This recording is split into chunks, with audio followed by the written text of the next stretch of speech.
Vamos lá, porque agora a gente vai descer um pouco o nível técnico.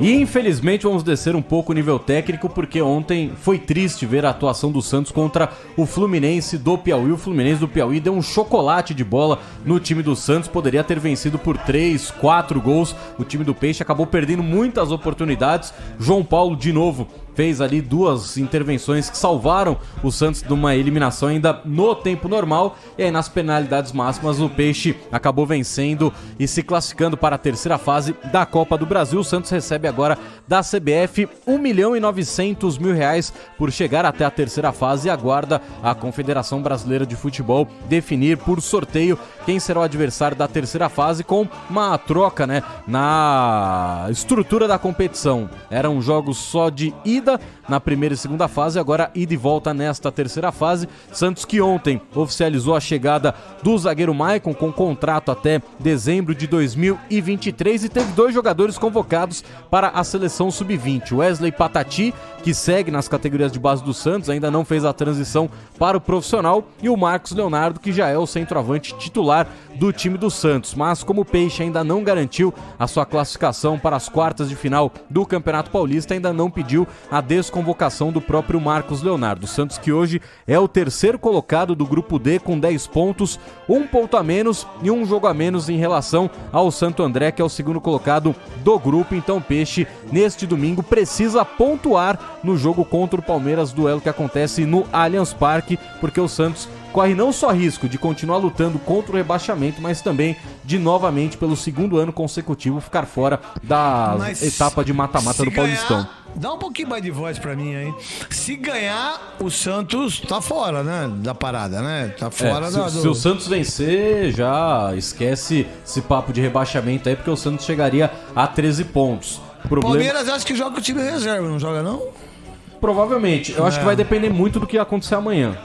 Tá certo. Se o Palmeiras consegue ganhar do São Paulo, ou pelo menos buscar um empate contra o São Paulo, aí provavelmente joga com o time reserva contra o Santos. Certo, beleza então. E aí essa é a situação, então, o Santos que já voltou de Teresina no Piauí e agora vai continuar, né, com seus trabalhos, já pensando nesse clássico contra o Palmeiras. O Fabian Bustos, que vai para o seu segundo jogo e não deve contar novamente com o Madison, que tem uma lesão na coxa, e nem com o Felipe Jonathan, esse que perdeu já a posição no time titular pro Lucas Pires. Mas o Madison preocupa, porque o próprio Fabian Bustos, depois do jogo de ontem, disse que o Auro, lateral direito que foi contratado para brigar por posição com o Madison, não tem 100% das condições físicas, não pode jogar os 90 minutos, e o Vinícius Balieiro talvez tenha que jogar novamente improvisado.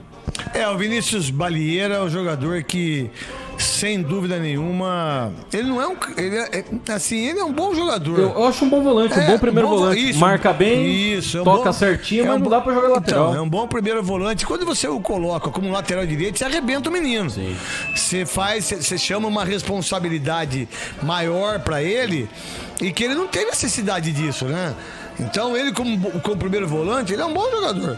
Mas aí, querer que ele possa fazer lateral direito, marcar e ir pra cima, me desculpa, mas não vai conseguir fazer isso.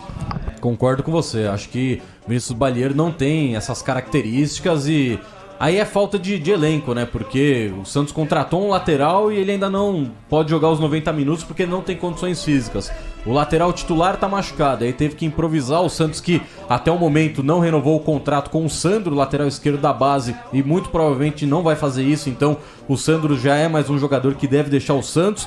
Daniel Guedes, que chegou a treinar com o Carille no início da temporada, foi afastado pela própria diretoria. O Edu Dracena não via motivos para renovar o contrato dele. Então é mais um jogador que poderia estar nesse elenco do Santos e que não participa do elenco, mesmo não sendo, né, um grande jogador, não sendo um grande atleta ali, mas para jogar na lateral é melhor que o Balieiro. A questão agora é, craque, que eu vou te perguntar: Camacho foi expulso da Copa do Brasil, já pode aproveitar e ficar no banco no Paulista, né? Na verdade, o Camacho não tem condições de ser titular e ser o volante da equipe. Até quando ele foi expulso, o Santos melhorou. E tem uma coisa, ele não é um jogador que tem o DNA do Santos. Como diria o Mano Brown, um cara que toca muito pra trás. Além de ele não ser marcador, ele também não tem mais a mesma categoria de sair jogando quando ele era do Atlético Paranaense. Do Audax. Não tô falando nem tô falando nem do Corinthians. Ele não tem condições de sair pra Tá frente. muito pesado. Muito pesado. Muito lento. Né? Então é um problema que o Santos tem que ter uma visão diferente. E aí vamos ver o que o Santos vai fazer para sair dessa situação e para que possa conseguir, né, mais um ano, hein? Mais um ano que o Santos briga para não cair no Paulista. Espero que não seja assim no Brasileiro, porque vai acontecer que é uma coisa bem nítida isso. Não precisa ser o Henry Cristi, não precisa ser nenhum entendedor de futebol. Quando você fica batendo assim, um ano, outro, no terceiro você cai. No terceiro você cai. A gente fala da responsabilidade financeira do Andrés Rueda, que é um cara que tá mudando totalmente o panorama do Santos na parte financeira, porque o Santos estava num momento muito complicado, com uma dívida superior a 700 milhões de reais. Mas eu sei que é complicado, mas nesse momento tem que aproveitar quando abrir a janela e trazer pelo menos uns 2 caras pra mudar o nível. Pra trazer um meia de verdade. Ou você vende o Marcos Leonardo agora aí por uns 20 milhões e monta um time. Sim. Porque senão ficar em cima do menino no Brasileiro, com esse time do Santos, desculpa, vai brigar pra não cair. Sim, vai brigar para passar aperto de novo. Vai passar aperto de novo. Agora, se vender o menino e se pegar uns 20 milhões aí, contratar uns 5 titular, contratar um volante, contratar um centroavante, contratar um meia esquerda, sabe? Contratar um lateral esquerdo, aí vai. Aí pode, mas senão vai brigar para não cair.